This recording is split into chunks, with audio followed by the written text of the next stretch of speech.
A very good afternoon to our audience. Today, I, Shrestha Sen, have the honor to be present here with the man whose work has quite literally helped India reach for the stars. The former mission director at ISRO, we are present here with Mr. T.K. Sundaramurthy. Sir, a very warm welcome to you from the B.D.M International family. Thank you.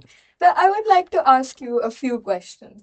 Please. My very first question to you would be, after 4 decades of working beyond the Earth, so what still surprises you about space, and what surprises you more about humans trying to conquer space?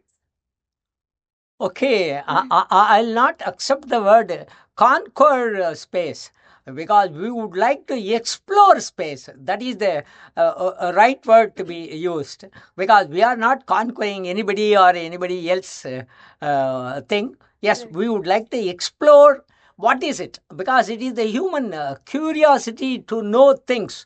What is being surrounded by us.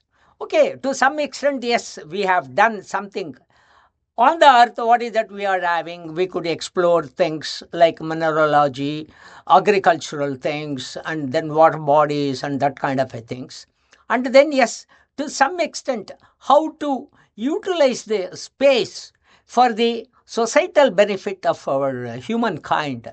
I think that's how this satellite technology and rocket technology have been brought in. I think to some extent, yes, now you name any field, you can find something related to space tech into it. So we have grown to that. That is 50 years back.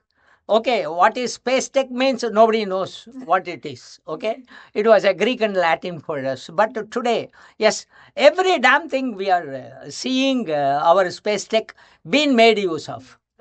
Then now this is the right time for us. The resources available on the earth is limited in the sense you cannot create the resources. But what we are doing is we are utilizing the resources. Of course, anything which cannot last ever. So someday or some time of our time, we may not have any resources to live. So at the time, you cannot find where to live. Okay, so that's how a thought has come. Why not we explore space?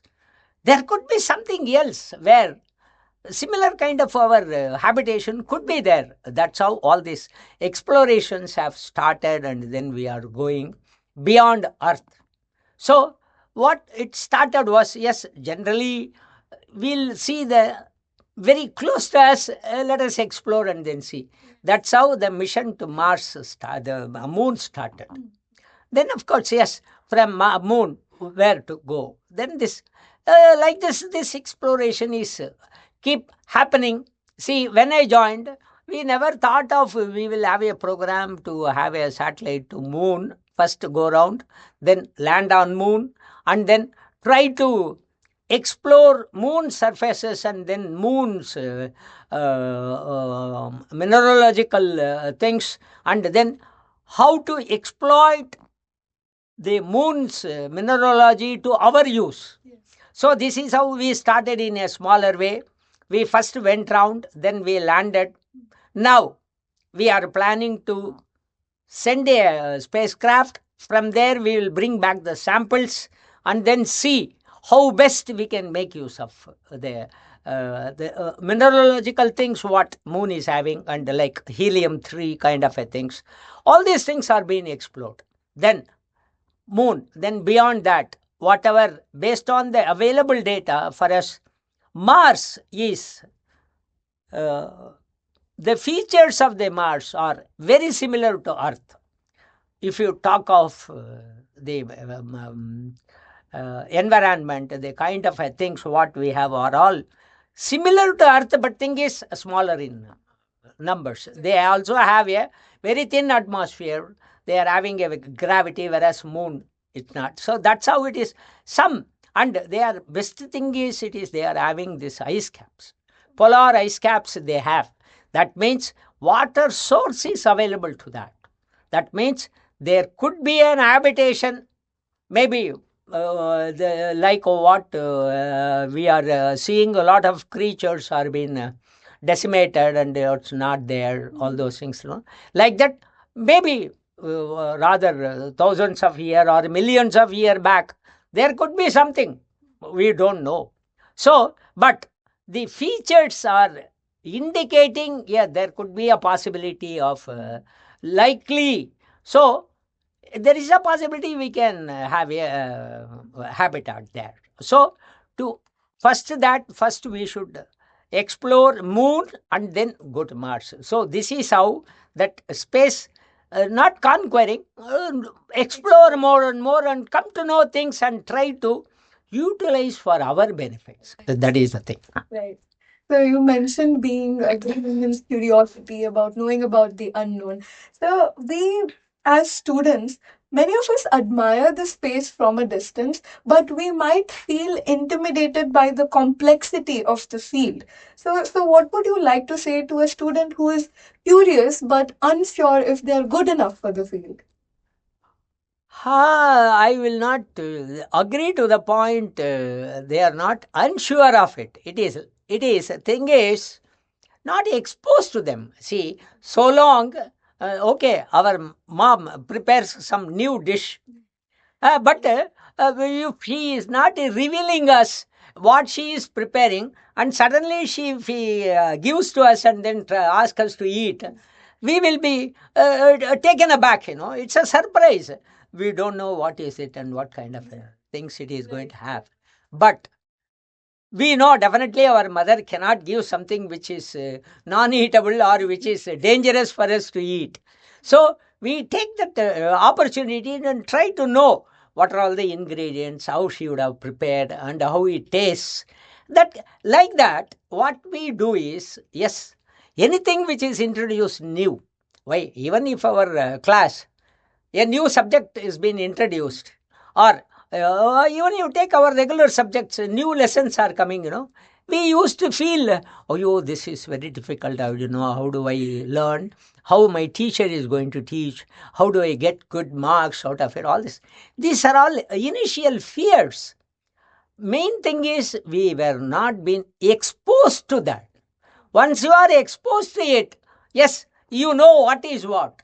Then definitely, yes, you will start enjoying and then you will be started learning things, and then you should go and then try to come out with something new. That's how it is. See how these things are all been invented, like our bulb, electricity, and this radio. All these things are all by accidental. They were keep doing something and some other thing has come. Yes, you try to grab it and then try to have it, and then how we can make use. That is the thing. So that way, space tech, yes. When I joined, I think I don't know ABCD of it. I did my basic engineering in aircraft engineering, but I joined in a firm where they are making satellites and rockets. I was not knowing ABCD of it. I just know what is rocket or what is satellite. That's all.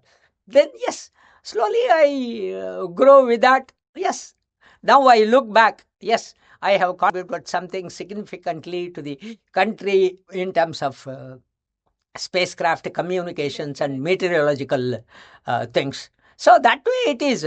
Once you are into it, that amount of fear goes away, because you know what is it. Until you know what is it, that fear will be there. So that's how it is. I think the basic interest to know, that itself will make you to shine. And if you are putting little bit amount of hard work and 100% of your sincerity to learn things, that takes you automatically.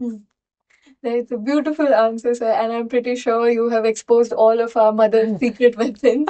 But sticking to the topic of education, sir, you started with mathematics, moved on to engineering, and then aerospace. Would you articulate this as a calculated master plan, or would you term it as just figuring things out? And what would your advice be to the young minds who face confusion and perplexities regarding their career path? Okay, one thing I can tell you, from my experience itself, I can tell you, I've not planned anything in my life, even today. So what happened was, the best thing one could take is take the situation as such. Try to excel in that. That is all I am telling. That is, yes, aspiring for one thing is different, but all what we aspire will not be happening. That is the truth. Because what is happening, as you say, yes, I did my schooling because it is okay, it's hardly 500 meters away from my house. Then I had been to the high school. Yes, that was a kilometer away. Then afterwards, I had been to my degree college. That was some 2 kilometers away. Then after degree, what to do? I thought I will finish my master's and then go for mathematics teaching. But that didn't happen. So after this, from science, I moved to engineering. That too in aircraft engineering. In fact, the first day when I was ragged in my college in MIT, the question asked was, with so much of good marks, and you have scored, I scored all the 7 papers in mathematics, centum. Okay, then those fellows were asking, what made you to take aeronautical engineering? That is, what is the future it is having? Then I simply told, in India we are having only less number of aircrafts. I wanted to build more aircrafts and many people to fly. So that is the answer. It's an innocence. I think I can say that it is not out of my knowledge I told. No, it is just to get away from the seniors. I have given that answer. But later, when the welcome dinner was there, my answer and then the question were being flashed. That was the first thing which was put. You see the kind of students' interest in knowing things, That's how. So, okay, yes. After that, yes, before completing my degree itself, I got the job in ISRO. Wow. So, okay. So then, first day when my boss, I had interaction with him, he was talking about satellites, rockets, and all whatnots. Nothing was going into my mind. Then I told him plainly, sir, in that case, I think I'm not fit to be in this. I will go for my I'll pursue my master's degree in mathematics and go to the college. Then he told, nothing. I also started like you only. Yes, okay. Then that's all. Slowly we started learning things. Yes, now, yes. Now, if I look back, yes, I could also contribute something to the thing. But only thing is, that's what, as I was telling, for us, there is no limit. Sky is not the limit. Nothing is impossible with hard work. Similarly, nothing is possible without hard work. So that way, we are having a sound knowledge and understanding capacity, and our youngsters are really bright enough to compete with anybody else. We can do anything. I think that is the kind of a message I wanted to give. See, think 1,000 times before taking a decision. But once you take a decision, stick to it and try to achieve it with 100% dedication. You will definitely succeed in your life. This I can tell you from my experience, as well as what elders are telling also, and people who have succeeded. If you try to see through their lives, yes, after the few ordeals, yes, they have finally achieved all these things. It's mainly because of their determination. 100% they have put their effort into achieving it. That is the main thing what you have. I think that is the only thing, and there is no substitute for hard work. That's all I can tell. Thank you so much for your inspiring words, sir. And with that, our very first segment for today comes to an end. But hold your horses because there are multiple events lined up. So thank you for watching and stay tuned for more.